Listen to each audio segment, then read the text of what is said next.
Todos querem inovar, mas como fazer isso? Hoje vamos tratar de um método que ele atua logo após você ter tido ideias, lá, concepções para o seu produto, e agora você quer começar a convergir para materialização desse produto. Então, variação e refino da forma básica. Eu sou Marco de Carvalho, sou autor, professor e mentor na área de inovação, desenvolvimento de produto e gerenciamento de projetos. Então, vem comigo, vamos entender o que é esse método e para que ele serve e como que pode ser utilizado. Vamos lá. Então, quando nós falamos lá do método morfológico, nós falamos que seria, fizemos analogia, né, que seria o método Lego, em que você tem vários componentes e você vai juntá-los de formas variadas, gerando várias alternativas. Esse método da variação e refino da forma também não deixa de ter similaridades lá com a brincadeira de Lego. Então vamos para o passo a passo do método. A primeira coisa que tem que ser feita é identificar todos os subsistemas, todas as partes principais desse produto. Segundo, criar ícones para representar cada um desses subsistemas ou dessas partes. E esse ícone pode ser tanto algo feito à mão, 2D, né? Como pode ser também, hoje em dia tem muita gente com bastante habilidade de modelagem 3D, que faz isso com a mesma naturalidade que desenharia à mão. Então pode ser também um ícone 3D, por que não, né? Para cada subsistema. Outra coisa que precisa ser feita é categorizar esses subsistemas do ponto de vista de influência deles na forma. Então, o que vai influenciar na forma? O tamanho, né? O posicionamento relativo entre eles vai definir se ele é principal ou secundário do ponto de vista de forma. Ou, quando você tiver muitos subsistemas no teu produto, você pode usar 3 categorias: principal, secundário e auxiliar. Mas é importante essa categorização para a gente, na hora que for fazer variações, fazer mais facilmente, né? Primeiro eu vou fazer as variações apenas com os elementos principais e depois eu agrego os secundários, depois eu agrego os auxiliares. É essa a ideia, que já seria o próximo passo, né? Começar a fazer as variantes. Então, lembrando, né, identifiquei subsistemas, criei ícones para eles, categorizei em principais e secundários, e agora eu vou gerar variantes, fazer variações de posicionamento dos principais. Vou escolher qual a melhor, qual que faz mais sentido para atender melhor o meu cliente. Aí eu vou agregar os secundários. Também posso variar de novo, posso voltar no passo anterior. Aí eu vou agregar os auxiliares. E assim eu vou fazendo até ter uma forma bem refinada, bem definida para o meu produto. Então é essa a ideia. Como brincar com Lego, muito parecido, né? Você vai montando, você vai dando a forma, você pode mudar blocos de posição. A ideia é essa.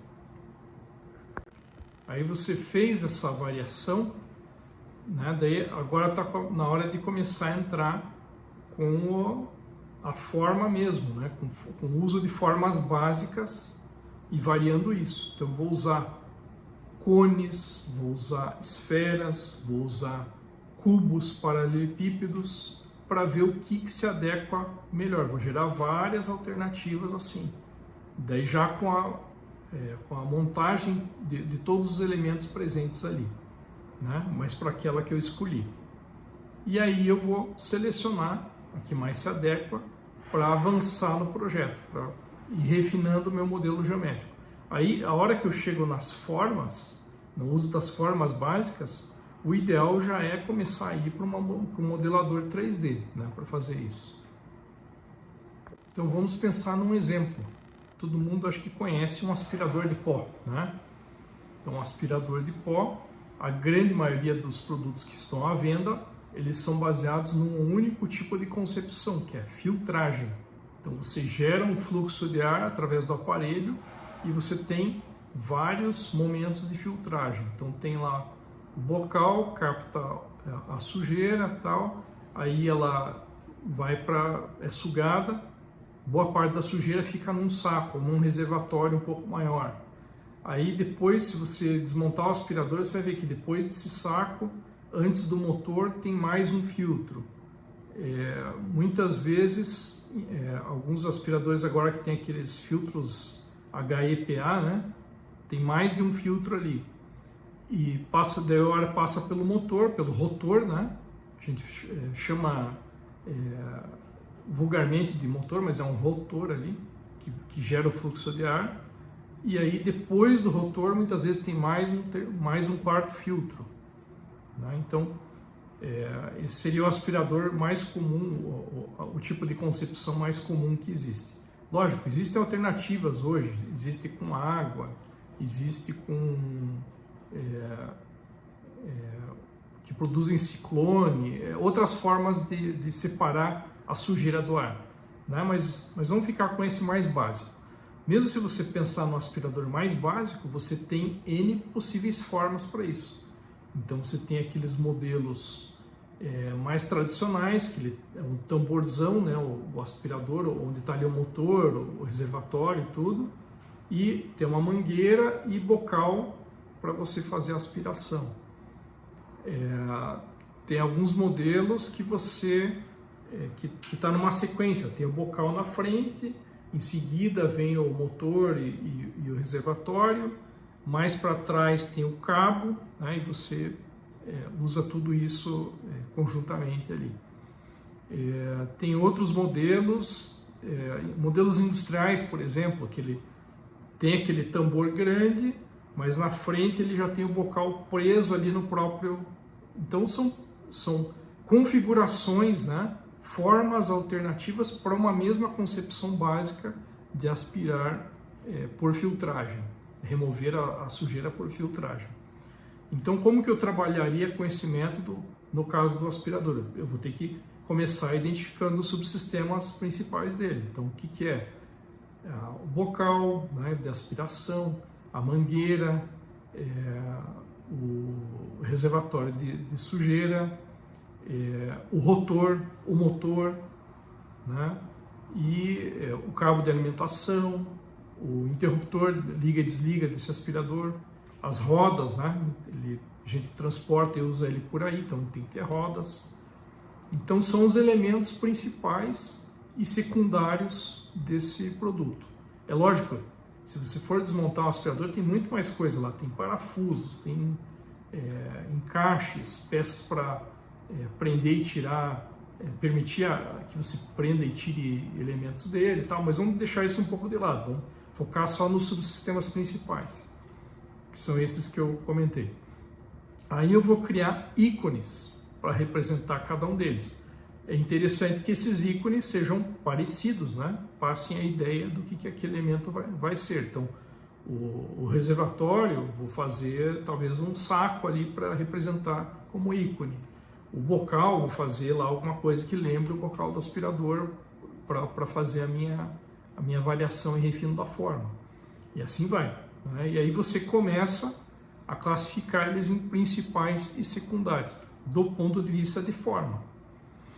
Aí o próximo passo eu começo a fazer variações para os principais. Então, bocal na frente, reservatório no meio, vou variando, coloco em cima, coloco embaixo, coloco no meio, faço variações e vou pensando qual que é a melhor, que vai mais se adequar para o meu caso. Aí eu começo a agregar outros elementos nesse projeto, né, que eu estou fazendo. Aí eu agrego os elementos auxiliares também.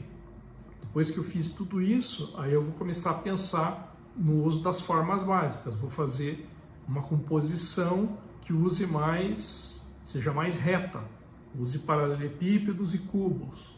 Ou vou pensar em alguma que use mais curvas, elementos mais esféricos, ou elementos que usem cones e assim por diante, né? A criatividade aqui impera, né? Você vai procurar variar bastante essa forma aí, usando essas formas básicas. Aí você vai trabalhando com isso, vai selecionando, né? Vai possivelmente até apresentando para o seu cliente, né? E vendo o que ele gosta mais, o que ele aprecia mais, e vai refinando e chegando num modelo geométrico geral para esse produto. Então, com isso, fazendo todos esses passos, eu parti lá de uma concepção básica de como o aspirador iria funcionar, estudei várias possíveis formas e refinei até chegar numa que se adequa mais. Esse é o processo da variação e refino da forma básica. Se você tem interesse em assuntos como esse, né, e no caso especificamente esse método de variação e refino da forma, um dos capítulos do nosso novo livro, Ferramentas para Inovação em Produtos, trata sobre isso. Vou deixar o link aqui na descrição do vídeo. Se você tem interesse nesse tipo de assunto que temos tratado, inovação, desenvolvimento de produtos e gerenciamento de projetos, considere inscrever-se no canal e, por favor, dê o seu like, né? Nos dê essa força aí para continuarmos produzindo conteúdo aqui. E me despeço, agradeço a atenção e sigamos inovando.